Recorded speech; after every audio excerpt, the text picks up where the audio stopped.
तर मित्रांनो, आता सध्या छत्रपती संभाजी महाराजांचं आपलं राजाचं बलिदान मास चालू आहे.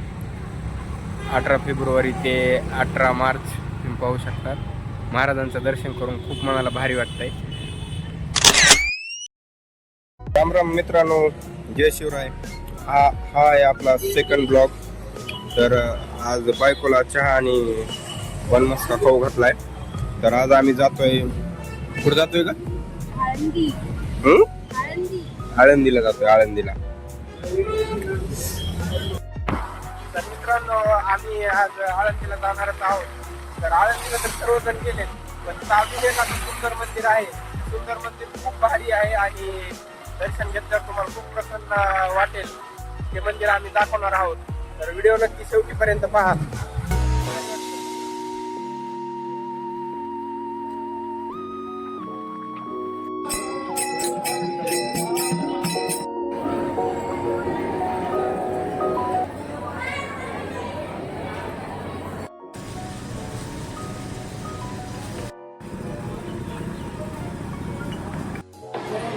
आज रविवार आहे म्हणून तुम्ही पाहू शकता किती गर्दी आहे. इथं खूप गर्दी आहे माऊलीच्या दर्शनासाठी.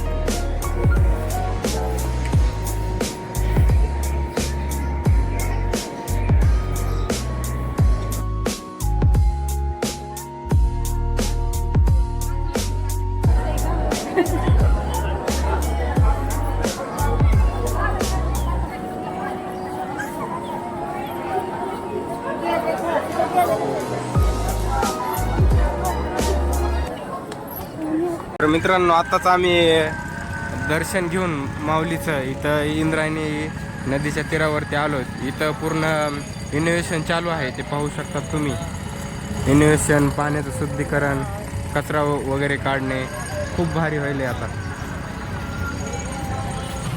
तर आम्ही तुम्हाला म्हटलं होतं की अजून एक तुम्हाला सुंदर मंदिर दाखवणार आहोत. तर आता आपण तिकडेच चाललोय. तर चला आपण बघूया की ते कुठलं सुंदर मंदिर आहे. आणि हे मंदिर तुम्ही आळंदीला आल्यावर कधीच मिस नका करू, कारण खूप सुंदर आहे. पुढे पाहूया आपण. तुम्ही पाहू शकतात आता हे मंदिर आळंदी माऊलीच्या मंदिरापासून जवळच आहे आणि खूप सुंदर आहे. खूप सुंदर पाहू शकतात, किती मस्त वातावरण वगैरे. बायकोला तर आमच्या काय हॅपी हॅपी वाटायला. मस्त मंदिर वगैरे खूप छान आहे. खूप छान आहे ना ग? खूप सुंदर आहे, नक्की या. खूप छान आहे.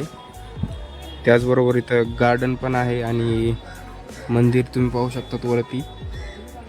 वरती मंदिर आहे, पायऱ्या चढून जावं लागतंय आणि गार्डन वगैरे खूप छान आहे. दर्शन घेऊन मनाला खूप हॅपी फील होत आहे.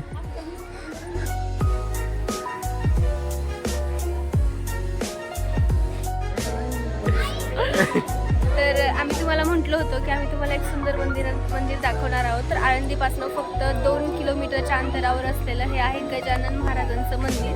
तर तुम्ही बघू शकता की किती सुंदर आहे. ॲक्च्युली जेवढं हे व्हिडिओमध्ये सुंदर दिसतं त्यापेक्षा प्रत्यक्षामध्ये अधिकच सुंदर आहे. तर नक्की या.